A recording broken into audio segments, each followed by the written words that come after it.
Had a great question by an athlete who said, I'm really worried about doing higher intensity interval training, particularly on the run. I'm worried about getting injured, and it seems pretty darn hard.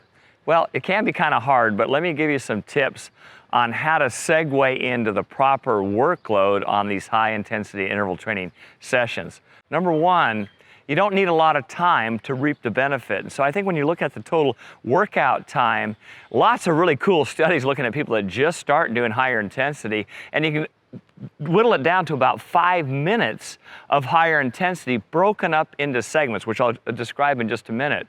As you become more seasoned, you can integrate 5 to 8 minutes, and you might do 2 or 3 sets. I don't like to see people do over 20 to 25 minutes of high intensity interval training on a run segment for triathletes. That's a lot. Number two, when you're doing this, you can't go flat out the first time that you do it. You have to start off aggressively, but build into it and know that you're going to finish the segment length with a little more gusto than when you start off. If you start out like, boy, you just come out of a shotgun and you're going too quickly, all of a sudden you're going to start losing form. And form is really key to maintain the integrity on these high intensity interval segments. So how do you do these, and how do you start so that you won't get injured? The best segment length, and I'm going to give you a range on this, is between 25 seconds and about 2 minutes. So when I think of repeats and you're starting, whittle that down to the shorter end, 25 seconds to 45-second repeats, and allow enough recovery time in between. Quite often the recovery time, if it's warm outside, you might need a 2 to 3 work to rest ratio. So 30 seconds on, I might need a minute to a minute and a half of recovery before I do the next repeat. Think of around 5 to 8 minutes. If I'm doing 30-second blocks, well, that might be 10 times 30 seconds. I've got 5 minutes.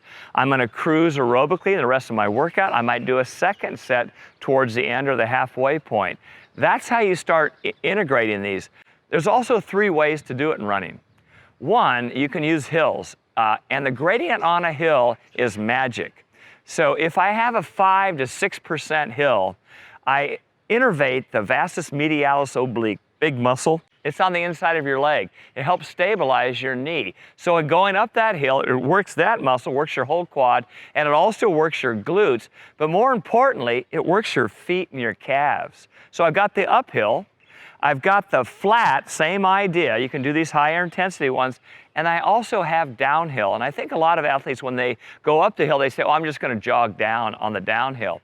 As you become more fit, integrate faster downhill running because you get the eccentric load. And the eccentric load is the lengthening of the muscle fiber, so you create a magical amount of tension. On the downhill segment, I'm going to give you a specific recipe for downhill.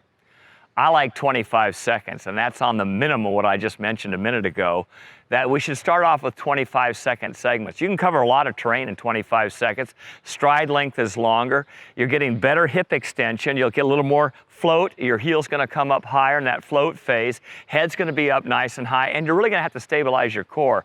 I don't like to go longer than that. So a raw example is to start with is that you might do 10 to 12 times 25 seconds. Don't be afraid of doing all 3 types of high intensity interval training in your runs. And really, you have to do it to get faster. So don't run away from it. Try these workouts and let me know how you do on these. I'm Dave Scott for Hoka One One.